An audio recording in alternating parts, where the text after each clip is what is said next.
नमस्कार दोस्तों। कैसे हैं आप लोग? अच्छे होंगे, स्वस्थ होंगे, बढ़िया से पढ़ रहे होंगे और देश दुनिया की खबरों से अवेयर हो रहे होंगे, जागरूक हो रहे होंगे। दोस्तों, कैसा रहा आप लोगों का स्वतंत्रता दिवस? अच्छा रहा? आप लोग खूब मस्ती किए होंगे और अपने देश के स्वतंत्रता सेनानियों के बारे में जाने होंगे, समझे होंगे। इसके साथ ही साथ घर वालों के साथ एंजॉय किए होंगे, घर वालों को टाइम दिए होंगे, परिवार को टाइम दिए होंगे, दोस्तों को टाइम दिए होंगे। अच्छा रहा होगा, आप कहीं घूमने भी गए होंगे।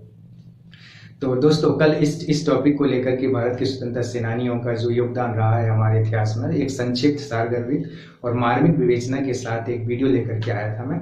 अगर आप लोगों ने ना देखा हो तो उसको देखिएगा और उसको देखिएगा कि किस प्रकार से 200 सालों में जो मुख्य घटनाएं घटी हैं। मैंने प्रयास किया है कि अपने स्तर पर मैं बता पाऊँ, तो उसको आप लोग एक बार जरूर देखिएगा मेरे प्यारे दोस्तों।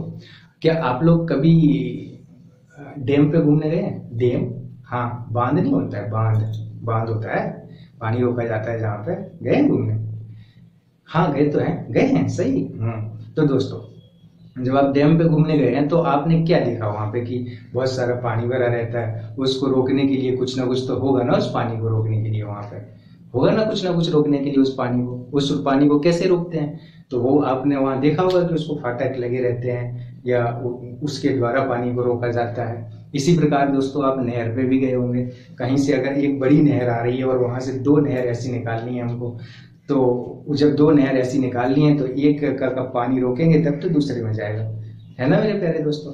और अगर हमें उस साइड की नहर में पानी निकालना है, जैसे ये दो नहरें हैं, ये यहाँ पे दो नहरें हैं, एक ऐसे जा रही है, एक ऐसे जा रही है। ये देखिए, ये दोनों नहरें कहाँ जा रही है? मेरी तरफ आ रही है। तो ये जो बड़ी नहर है, ये बड़ी नहर से पानी आ रहा था तो बीच में उसको रोक दिया, वो बड़ी नहर है, उससे फिर दो नहरें निकलेंगी ऐसे। तो जब दो नहरें निकलेंगी तो एक से हमें पानी दूसरे में छोड़ना है तो क्या करना पड़ेगा? बोले, जी भी कुछ पूछने वाली बात है क्या?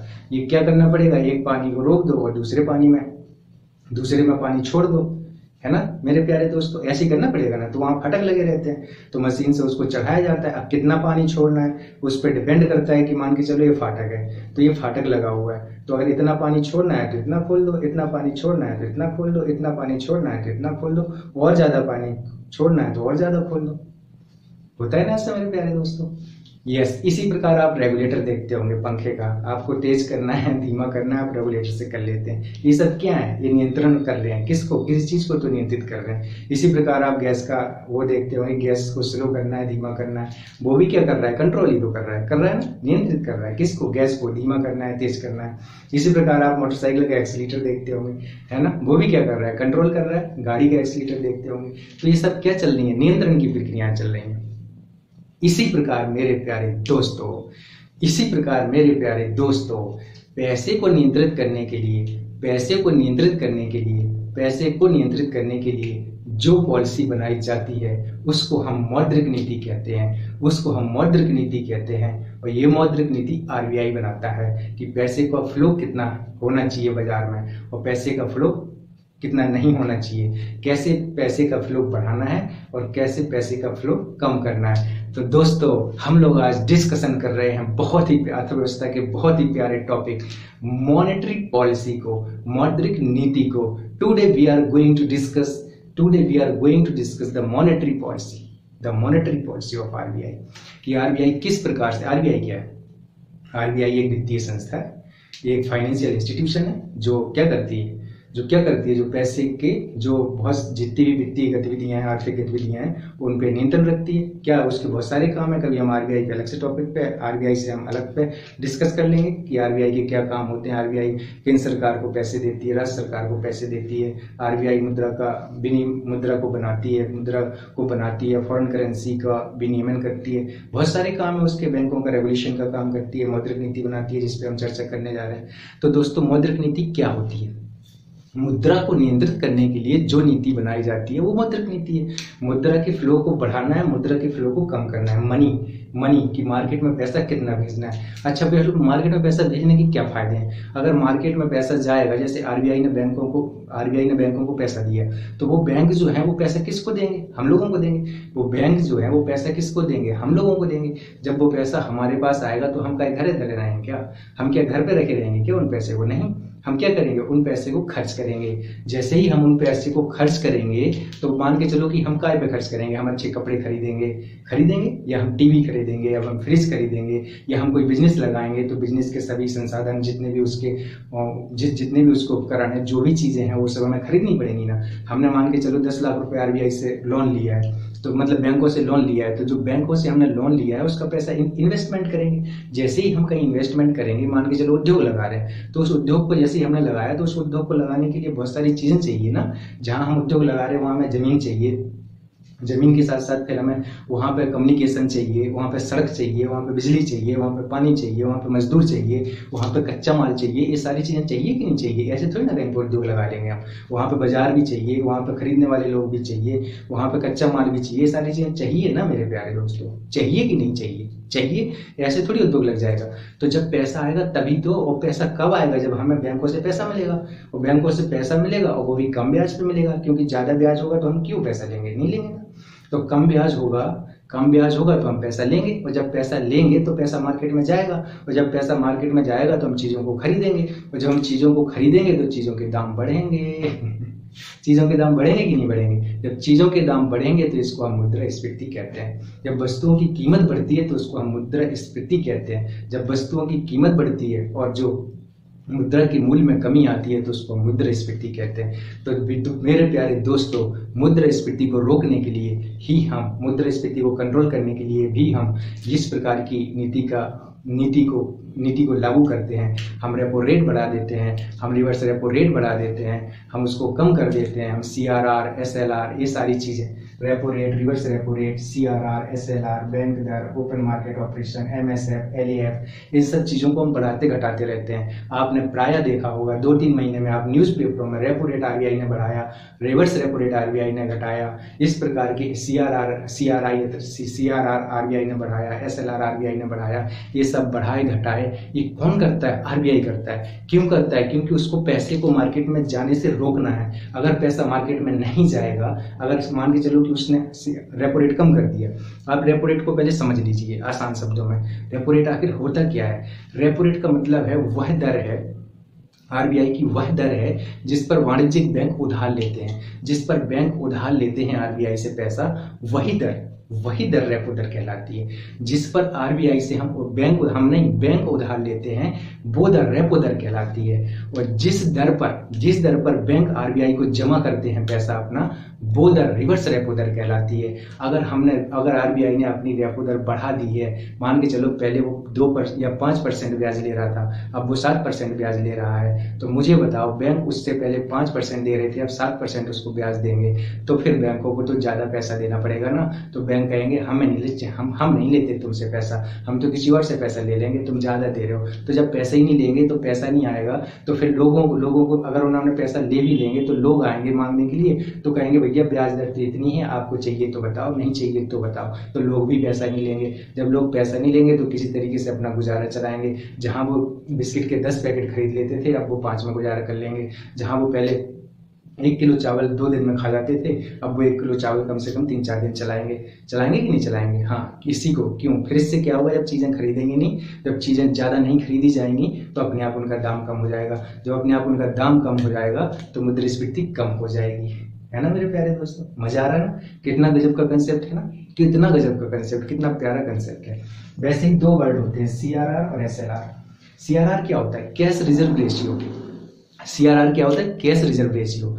कैश रिजर्व रेशियो, नगद आरक्षित अनुपात, ये वो पैसा है जो RBI अपने पास रखती है। और SLR, ये वो पैसा है जो बैंक अपने पास रखते हैं। अब मैं आपको एक एग्जांपल देता हूँ। मान के चलो मुझे कोई बैंक खोलनी है और मेरे पास 100 रुपया है। मान के चल रहे हैं 100 रुपये, करोड़ों के रुपए होते हैं जब बैंक खुलती है। मान के चलो मेरे पास 100 रुपये है और मुझे बैंक खोलना है। जब मेरे पास 100 रुपये और मुझे बैंक खोलना है तो RBI कहेगा भैया ऐसा है कि आप अपने 5% पैसा तो मेरे पास रख दो, 5% पैसा तो मेरे पास रख दो, और आप अपना 20-25% पैसा जो है, मान के चलो 5 मेरे पास रख दो, 25 आप अपने पास रख लो। कितने हो गए? 30 हो गए। अब 30 रुपये तो हम अपने पास रखे हुए हैं, 30 रुपये हम अपने पास रखे हुए हैं, बचे कितने? 70 रुपये। अब बोलते हैं कि जो 70 रुपये है इसको आप लोगों को दे सकते हैं, लेकिन जो 30 रुपये बचे रखे हुए हैं जरूरत के समय काम आएंगे।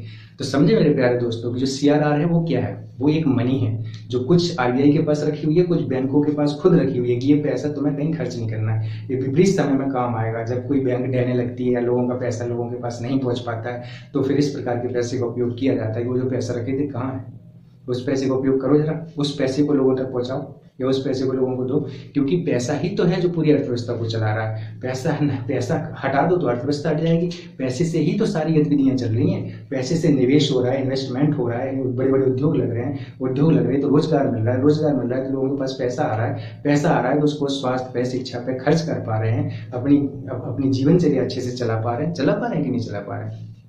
तो देखो ये चीज CRR SLR क्लियर हुआ, repo rate reverse repo rate clear हुआ, देयर इज नो डाउट, कोई डाउट नहीं। इस चीज क्या है, मतलब CRR RBI के पास रहता है, SLR बैंक अपने पास खुद रखते हैं। पैसा है कुछ जो विपरीत समय में काम आए, उसको रखना ही है। अब आप लोगों ने कभी सोचा है मेरे प्यारे दोस्तों, आप लोगों ने कभी सोचा है क्या सोचा है? सोचा तो होगा, तो क्या ये देखो, आप लोगों ने कभी सोचा है, क्या सोचा है? ये सोचा है कि जो बैंक है उनकी सोर्स ऑफ इनकम क्या है, बैंक की आय का स्रोत क्या होता है, बैंक की आय का स्रोत आखिर होता क्या है, बैंक की आय का स्रोत क्या होता है, उनको पास पैसा कहाँ से आता है, बैंक की आय का स्रोत आप बताओ, आप बताइए, बैंक पैसा कैसे कमाती है? बैंक की आय का स्रोत होता है मेरे प्यारे दोस्तों इंटरेस्ट मतलब ब्याज। जैसे मेरा पैसा उसने 5% पे जमा किया, और वही पैसा डिपेंड करता है कि चालू खाता में है कि बचत खाता में है कि सावधि में कि अवधि में। ये 4 खाते होते हैं हमारे। अब मैंने बोला तुम पैसा लेके आए हो मेरे पास जमा कर दो, 4 साल मांगने नहीं आना मेरे पास, तो ठीक है, तुम्हें जब 4 साल मांगने नहीं आओगे तो इस पर तुम्हें ज्यादा ब्याज दिया जाएगा। लेकिन अगर तुम सेविंग अकाउंट खुलवाते हो ना और तुम 2-4 दिन में आ जाते हो, तो हमें उस फायदे का जल्दी से उस पैसे का हम यूटिलाइज थोड़ी ना कर पाएंगे। तो इसलिए जो बैंक है वो हमसे 5% पे लेती है, 6% पे देगी, 1% तो कमाएगी कि नहीं कमाएगी। और ऐसे हम आज पैसा जमा किए, कल मांगने चले जाएंगे, तो फिर ऐसे कैसे काम चलेगा? नहीं चलेगा ना। तो इसी प्रकार से ये बैंक का सोर्स ऑफ इनकम है, बैंक ऐसे पैसा कमाती है। अब एक बैंक दर होता है, एक शब्द और आप प्राय देखते रहते होंगे, बैंक दर वह दर है जिस पर आरबीआई कॉमर्शियल बैंकों को उधार देती है, वो बैंक दर कहलाती है। एक ओपन मार्केट ऑपरेशन होता है, मान के चलो आरबीआई को क्या करना है, आरबीआई को पैसे की जरूरत है, तो आरबीआई क्या करेगी, उसके पास कुछ प्रतिभूतियां रखी होंगी। प्रतिभूतियां मतलब जैसे कोई कागज है उस पर राष्ट्रपति साइन कर देते हैं, तो राष्ट्रपति के नाम की वैल्यू होती है ना भाई, प्रधानमंत्री के नाम की वैल्यू होती है। मैं किस चीज पे साइन कर दूंगा, मेरी क्या वैल्यू है, लेकिन वहीं एक सांसद जी हमारे क्षेत्र के या सांसद जी साइन कर देंगे तो उनका वैल्यू है ना भाई साइन का, कि ये जो सांसद जी हैं इनसे तो पैसा मिल ही जाएगा। और एक आम व्यक्ति है जो गांव में रह रहा है, बोल रहा है चलो मैं तुम्हें कागज पे लिख के दे रहा हूँ, मैं पैसा दे दूंगा आपके, उसकी कौन सुनेगा? उसके पास न जमीन है न जायदाद है, उस कागज का क्या मतलब है? नहीं। तो जो प्रतिभूति होती है एक प्रकार का सिक्योरिटी ही होती है। तो जब आरबीआई को लगता है पैसे की जरूरत है तो प्रतिभूतियों को क्या करती है, मार्केट में बेचती है।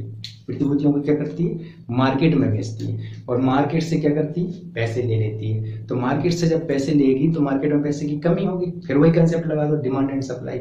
जब मार्केट में पैसे की कमी होगी लोग चीजें नहीं खरीदेंगे, चीजों का दाम गिर जाएगा, मुद्रास्फीति कम हो जाएगी। होगी कि नहीं होगी ना? यस यू आर, बिल्कुल होगी। तो ये ओपन मार्केट ऑपरेशन हो गया। उसी प्रकार एमएसएफ होता है, उसी प्रकार एलईएफ होता है। तो हमने सबसे पहले मॉनेटरी पॉलिसी को 2 भागों में बांटा, परिमाणात्मक या मात्रात्मक। इसको या तो परिमाणात्मक बोलते हैं, मात्रात्मक बोलते हैं। इसको इंग्लिश में क्वांटिटेटिव भी बोलते हैं, इसको चयनात्मक और इसको गुणात्मक भी बोलते हैं, इसको इंग्लिश में क्वालिटेटिव भी बोलते हैं। क्वालिटी कैसी है, क्वालिटी पे फोकस किया जाएगा, और यहाँ मात्रा पे फोकस किया जाएगा। जैसे मात्रा बढ़ाई जा रही है 1%, 2%, पॉइंट में बढ़ाते हैं हम, पॉइंट में 0.5, 0.6 ऐसे बढ़ाते हैं कि ज्यादा अगर हम लोग पैसा मार्केट में पहुंचाएंगे नहीं तो फिर और दिक्कत होगी ना। इसलिए हमें बहुत ही वही पानी वाला एग्जाम्पल याद रखो। हमें डिपेंड करता है कि पानी ज्यादा छोड़ देंगे तो बाढ़ नहीं आ जाएगी, गांव के गांव नहीं बह जाएंगे बांध से, अगर हम पूरे दोनों सब फाटक खोल देंगे तो। इसलिए हमें डिपेंड करता है कितना पानी छोड़ना है। इसलिए ये भी ऐसे ही बढ़ाते हैं, एकदम से बढ़ा देंगे तो दिक्कत नहीं हो जाएगी हमारे मार्केट में, है ना। हमारी इंडस्ट्रियों को दिक्कत हो जाएगी, बिजनेसमैन को दिक्कत हो जाएगी, रोजगार पेशा व्यक्ति को दिक्कत हो जाएगी, जो हमारे कॉन्ट्रैक्टर हैं वो उनको दिक्कत हो जाएगी, बहुत सारे लोगों को दिक्कत हो जाएगी कि नहीं हो जाएगी। इसलिए आरबीआई क्या करता है, आराम से बढ़ाता है, धीरे धीरे बढ़ाता है। तो दोस्तों वैसे ही हमारा ये मात्रात्मक हो गया और ये गुणात्मक हो गया। इस पे गुणों वैल्यूज पे ध्यान दिए जाती है कि तुम इतना पैसा क्यों दे रहे हो भाई लोगों को। जब बहुत ज़्यादा दिक्कत आती है तो वो पूछा जाता है इतना पैसा क्यों दे रहे हो, उन पर नैतिक दबाव डाला जाता है। तो ये क्या है, न्यूनतम सीमा निर्धारित कर दी जाती है कि तुम इतने से ज़्यादा लोगों को पैसा नहीं दोगे। दूसरा, नैतिक दबाव डाला जाता है कि आप बताओ ऐसे कैसे पैसा दे देते हैं किसी को भी, ये आपकी मॉरलिटी है, ये आपके मूल्य हैं, ये आपकी ईमानदारी है, ये आपकी होनेस्टी है, ये आपकी सत्यनिष्ठा है, ऐसे आपको करना चाहिए। तो उनकी क्लास चलती है सब बैंकों की और उन पर नैतिक दबाव डाला जाता है, आप ऐसा नहीं करेंगे, आप अपनी ड्यूटी ढंग से नहीं कर रहे हैं, आपको इस प्रकार की गतिविधियों पर ध्यान देना चाहिए, आप क्यों ध्यान नहीं देते हैं। तो इस प्रकार की मोरल बातें की जाएंगी, साफ मानदंड निर्धारण किए जाएंगे, कितना पैसा हमें क्रेडिट देना है, कितना जमा करना है, इन सारी चीज़ों, ये सारी चीज़ें हैं जो इन पर बहुत ही डिस्कशन चलता है लंबा लंबा। और सारा बैंकिंग गतिविधि, जो बैंकिंग सेक्टर के बड़े बड़े बुद्धिजीवी लोग होते हैं वो सब बैठे होते हैं, इन सब पे चर्चा करते हैं। और आरबीआई हेड होता है, आरबीआई तो हेड है ही भाई, आरबीआई हेड है ना, रिजर्व बैंक ऑफ इंडिया के गवर्नर कौन है। साख स्वीकृतिकरण की योजना कि कोई भी, हम लोग देखते हैं कि कितना पैसा जाना चाहिए मार्केट में, तो कितना पैसा जाना चाहिए, कैसे जाना चाहिए, सब प्रोसेस होते हैं। तो इस प्रकार से हम लोग देखते हैं कि ये जो मॉनेटरी पॉलिसी है उसको दो भागों में बांटा गया, पहला क्वांटिटेटिव, दूसरा क्वालिटेटिव। इसको चयनात्मक और गुणात्मक भी बोलते हैं, और इसको परिणात्मक और मात्रात्मक भी बोलते हैं। ये सब इसके टूल्स होते हैं। वैसे ही एमएसएफ होता है, मार्जिनल स्टैंडिंग फंड होता है। ये जैसे किसी को पैसा चाहिए तो एक रात के लिए पैसा चाहिए, बहुत जल्दी में पैसा चाहिए, तो उसके लिए मार्जिनल स्टैंडिंग फंड है। उसी प्रकार से एलएएफ है, लिक्विडिटी एडजस्टमेंट फंड है, कि हम किस प्रकार से लिक्विडिटी को वापस, प्रतिभूति जमा करेंगे तो उसको पैसा मिल जाएगा, तो प्रतिभूतियां जब हम वापस लेंगे तो पैसा जाएगा बाहर। तो ये कुछ टूल्स हैं जिस प्रकार से आरबीआई क्या करती है। अब इस प्रकार से क्वेश्चन कैसे पूछे जाते हैं, इसमें क्वेश्चन ऐसे ही पूछे जाते हैं कि इनमें से कौन से मात्रात्मक उपाय हैं और कौन से गुणात्मक उपाय हैं, कौन से जो मात्रात्मक तरीके से उपयोग किए जाएंगे और कौन से गुणात्मक होते हैं। तो ये आपको दोनों याद कर लेने हैं कि ये मात्रात्मक में आएंगे, ये क्वांटिटेटिव में आएंगे और एक क्वालिटेटिव में आएंगे। जोड़े मिलाने के लिए आता है या फिर दे दिया जाता है 1 2 सही है, 1 2 3 सही है, 1 2 4 सही है। तो ये तो मस्ट है, आप लोगों को जानना चाहिए, आप लोगों को कंटेस्ट होने चाहिए और आप लोगों को पता होना चाहिए कि रिवर्स रेपो रेट क्या होता है, रेपो रेट क्या होता है, बैंक दर क्या होता है, बेस दर क्या होता है, आधार दर क्या होता है। ये सारी चीज़ें आप लोगों को इससे अवेयर होना चाहिए। तो हम लोग दोस्तों आज मॉनेटरी पॉलिसी पर डिस्कशन कर रहे थे, फिर किसी अच्छे से टॉपिक पे हम लोग मिलेंगे। आई होप, मुझे लगता है शायद मैं समझा पाया हूँ आप लोगों को कि एक पुल आप याद रखना, पैसे के फ्लो को हमें मार्केट में भेजना है, पैसे के फ्लो को ही हमें कंट्रोल करना है, और पैसे के फ्लो को कंट्रोल करने के लिए जो नीति बनाई जाती है उसको मौद्रिक नीति कहते हैं। कुल मिलाकर के मुद्रा से रिलेटेड है, मुद्रा किस प्रकार से मार्केट में जाए, किस प्रकार से ना जाए, मुद्रास्फीति को कैसे कम करें और मुद्रास्फीति को कैसे बढ़ाएं, क्योंकि बढ़ाना भी कभी कभी जरूरत होता है, क्योंकि जब वस्तुएं बिकेंगी ही नहीं तो फिर लोगों को रोजगार कैसे मिलेगा, वस्तुएं बनेंगी बिकेंगी तभी तो लोगों को रोजगार मिलेगा ना, उद्योग धंधे लगेंगे, बड़े बड़े इंडस्ट्री लगेंगी तभी तो विकास होगा। Okay, thank you very much. हमारा वीडियो बड़ा हो रहा है, मिलते हैं हम किसी नेक्स्ट वीडियो में। Thank you, like share and subscribe.